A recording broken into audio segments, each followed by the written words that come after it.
నమస్తే, welcome to ఈహా TV. ప్రస్తుతం మనతో పాటు ఉన్నారు సినీ క్రిటిక్ దాసరి విజ్ఞాన్ గారు. హలో అండి. నమస్తే. పూరి జగన్నాథ్ గారి సినిమా అంటే చాలు ఒకలాంటి ఆసక్తి ఉంటుంది. అందరూ ఒకసారి చూసేస్తూ ఉంటారు. ఆయన స్క్రీన్ ప్లే కావచ్చు, ఆయన టేకింగ్ కావచ్చు, అండ్ ఆయన తీసే టైమింగ్ మోస్ట్ ఒక రకంగా చెప్పాలంటే ఇట్లా తీస్తారు. మరి అట్లా ఎట్లా ఆలోచిస్తారో తెలియదు. అంతవరకు మనం ఆలోచించాలంటే మనం కూడా బ్యాంకుకు పోవాలేమో అనిపిస్తుంది నాకు అప్పుడప్పుడు కదా. చాలా క్విక్ ఉంటుంది, సూపర్ డూపర్ హిట్లు అవుతాయి.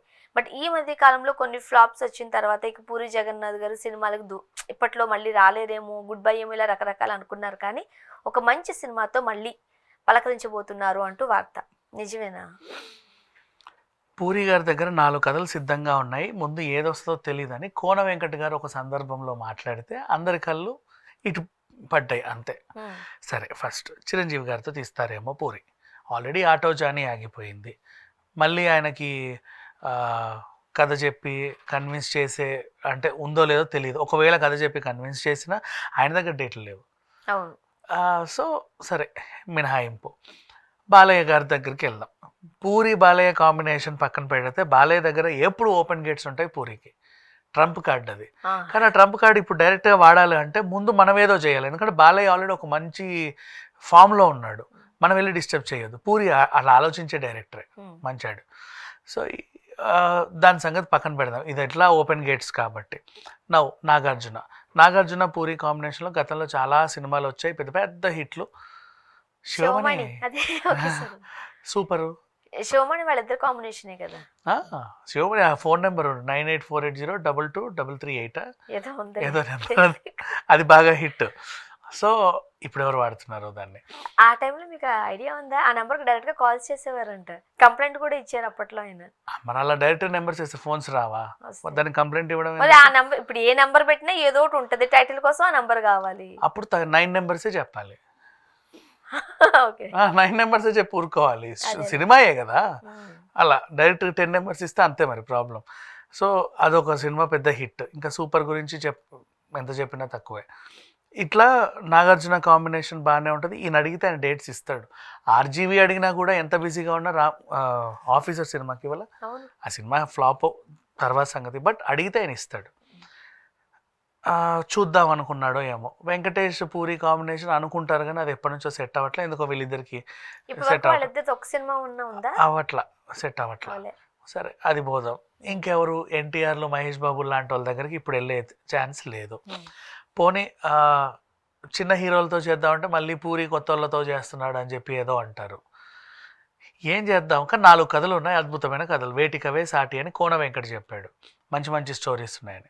మరి ఆ మంచి స్టోరీస్ ఎవరి దగ్గరికి వెళ్తాయి ఏంటి అంటే, చాలామంది అభిప్రాయం ఏంటంటే బాలయ్య గారి దగ్గరికి వెళ్ళి అదేదో సినిమా చేస్తే అతనికి ఉన్న ఇప్పుడు స్టార్డమ్ ఏదైతే ఉందో దానికి నీ కథ నిజంగా హెల్ప్ అయితే మళ్ళీ పూరి గారు ఎక్కడో ఉండొచ్చు.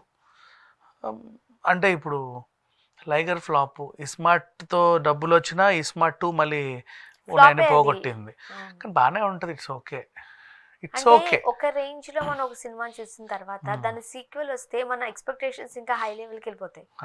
అవును, అది లేదు, అది ఇంకేదో చేసి అదేదో చేశారు. ఇస్మార్ట్ వదిలేయాల్సింది కదా, డబ్బులు తీయకుండా. భలే ఉండుండే. మధ్యలో ఆలీ అదే, ఎందుకంటే ఆ చిప్పు దుబ్బేసింది అన్నదే ఒక రేర్ కాన్సెప్ట్. అది ఆలీ కామెడీ కూడా కొంచెం ఏదో అడ్బెట్గా ఉందన్నారు బాలా. సరే, వాట్ ఎవర్, అట్లా పోయింది. ఇప్పుడు తను మళ్ళీ కంబ్యాక్ ఇస్తే ఖచ్చితంగా పూరి సినిమాలు అంటే గోవా, పట్టయ్య లొకేషన్లు అయితే ఖచ్చితంగా ఉంటాయి. ఇవన్నీ తెలిసినవే. ఆయన మార్క్ డైలాగులు ఉంటాయి, ఆయన మార్క్ స్క్రీన్ ప్లే ఉంటుంది, ఆ పాటలు కూడా అలాగే ఉంటాయి. పూరికి చక్రి దూరం అయినప్పటి నుంచే కొంచెం ఇలా తయారయ్యాడు అనిపిస్తుంది నాకు.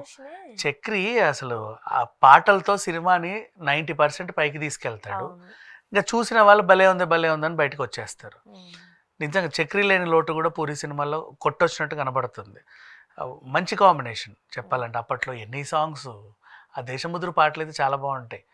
ఆ సినిమా కొంచెం అలా ఆడింది కానీ సాంగ్స్ పెద్ద హిట్. ఇప్పటికి థియేటర్ లో హిట్ కాదు కానీ దేశముద్రు ఇప్పుడు మనం ఓటీటీలో పెద్ద హిట్ చూడాలనిపిస్తుంది. 100% గారి వాళ్ళ కామెడీ బాగుంటుంది, చాలా బాగుంటుంది. అల్లు అర్జున్ కూడా ఒకలాంటి కామెడీ బాగా పండిస్తాడు. రమప్రభ టీం కదా వీళ్ళంతా, అది బాగుంటుంది. సో ఇది సంగతి. మొత్తానికి అయితే ఇప్పుడు బాలయ్యతో పూరి కాంబినేషన్ సెట్ అయితే కొత్త వాళ్ళతో తీయాలి అనుకుంటే ఇప్పుడు అప్కమింగ్ హీరోలతో ఏదైనా సెట్ చేసుకోవాలి, లైక్ సిద్ధు జొన్నలగడ్డో లేకపోతే అలా చూసుకున్న విజయ్ దేవరకొండతో ఒక సినిమా ఆల్రెడీ అక్కడ దాకా వచ్చి ఆగిపోయింది, జనగణమన. అది పాపం వీళ్ళ తప్పేం కాదు, కొంచెం షూట్ ఆల్మోస్ట్ 30% ఎంతో అయ్యింది. అది ఎలా తీశారంటే లైగర్ షూటింగ్ చేసేటప్పుడే కొన్ని లొకేషన్స్ బాగుంటే ఆ గెటప్ వేసేసి అది కూడా పూర్తి చేశారు. మళ్ళీ యూనిట్తో ఇడి దాకా రావడం ఎందుకు, అదే 30% అయిపోతుంది కదా, నెక్స్ట్ సినిమాకి బడ్జెట్ కలిసి వస్తుంది అని. బట్ ఆ లైగర్ ఎఫెక్ట్ వల్ల అది కొంచెం తేడా కొట్టింది. బట్ ఆ ఫుటేజ్ అయితే ఉంది వాళ్ళ దగ్గర. ఇంకా చాలామంది డౌట్ ఏంటంటే మొన్న విజయ్ దేవరకొండ కింగ్డమ్ వచ్చింది కదా, ఆ జనగణమనే వీళ్ళు కొనేసుకొని కింగ్డమ్ కంటిన్యూ చేస్తున్నారేమో అనుకున్నారు. ఆ గెటప్ అంతా అలాగే ఉండే. బట్ పూరికి అయితే మంచి కానీ హిట్ అయ్యే కావాలి. ఛాన్సెస్ కూడా ఉన్నాయి కదా అలా. గెటప్ అంటే అక్కడ ఆర్మీ గెటప్లో వేసాడు ఏదో ఒకటి, మేబీ అయ్యే ఛాన్సులు కూడా ఉన్నాయి, ఉన్నాయి కదా. ఉండొచ్చు. ఎందుకంటే జనగణమన అంటే ఒక రకంగా చెప్పాలంటే మంచి కాజ్ తో అయినా అయి ఉండాలి. ఆర్మీ బ్యాక్ డ్రాప్ తో దేశభక్తి సినిమా, ఆ, ఊరిలాగా అట్లా ఏదైనా తీసుకోవచ్చు. బట్ మరి ఆయన ఏమనుకున్నాడు, దానికి భారీ బడ్జెట్ అవుతుంది, 100%. యుద్ధ అవును. సన్నివేశాలు అవి ఇవి అన్ని అలా తీయాలి అలా అంటే. కాదనుకుంటే అది ఒక పేట్రియాటిక్ వేలో వెళ్ళింది అనుకో, దాన్ని అలా కూడా పట్టుకెళ్ళచ్చు.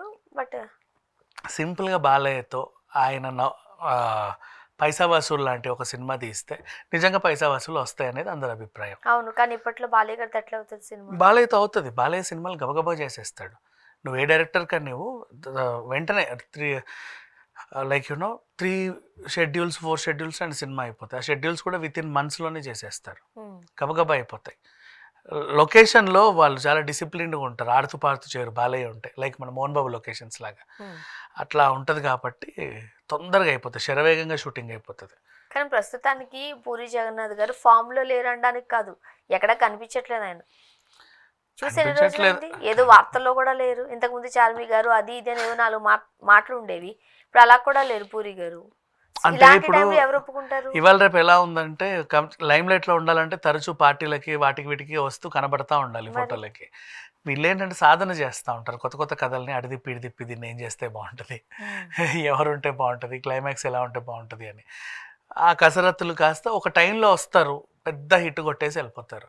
ప్రజెంట్ శ్రీను వైట్ల కూడా అంతే, తను మంచి కథల మీద ఉన్నాడు, సో ఆయన ఎక్కడ ఉన్నారు?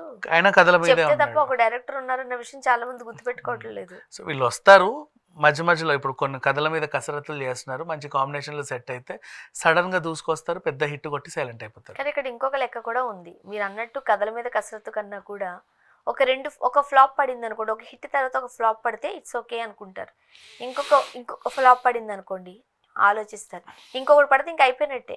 ఆ ఫ్లాప్ చాలా పెద్ద ఫ్లాప్, డిస్ట్రిబ్యూటర్లతో గొడవ చేసే వరకు వెళ్తే ఇంకా ఇంకా అయిపోయినట్టే. ఖచ్చితంగా అంతే సో ఆలోచిస్తారు. కథల మీద కసరత్తు కన్నా కూడా ఇన్ని సినిమాలు చేసిన వాళ్ళకి అంత కసరత్తు చేయక్కర్లేదు. రాసేటప్పుడు వాళ్ళ స్క్రీన్ ప్లే అంతా ఒక రకంగా చెప్పండి సెట్ ప్రాపర్టీతో సహా వాళ్ళ మైండ్లో ఉంటుంది. రావాలి, ప్రొడ్యూసర్ రావాలి, హీరోలు ఒప్పుకోవాలి. వీళ్ళగా ప్రొడ్యూసర్స్ పూరి కనెక్ట్స్ ఎక్కడెక్కడి నుంచో ఫైనాన్షియల్ తెచ్చి వీళ్ళు చేస్తుంటారు, మరి? కో ప్రొడ్యూసర్స్ అటాచ్ అవుతూ ఉంటారు. మేబీ ఇది కూడా ఒక ఇదనుకోవచ్చు కనబడడానికి కారణం. కో ప్రొడ్యూసర్స్ని వెతుక్కునే క్రమంలో కూడా ఉంటారు, అంత ఈజీగా దొరకరుగా. అవును. అదే. సో ఇప్పుడు కొంచెం వెనకబడి ఉన్నారు కాబట్టి ఇది కాస్త కష్టమే. బట్ ఎంత వెనకబడ్డా పూరి గారు ఎప్పుడు వచ్చినా సరే అది కరెక్టే, కానీ హీరోలు ఒప్పుకోవడానికి ఎవరు రెడీగా ఉన్నారు? వాళ్ళకు కూడా డేట్లు ఉండాలి కదా. కొత్త వాళ్ళతో తీస్తేనేమో పూరి తగ్గాడంటారు, అవును. ఆల్రెడీ ఫామ్లో ఉన్న వాళ్ళకి ఏమో బిజీగా ఉన్నారు, ఈయన అడిగిన వెంటనే డేట్లు ఇచ్చే వాళ్ళు అయితే లేరు. సో అది కాస్త ఇబ్బంది అయిపోయింది. చూద్దాం. Thank you so much.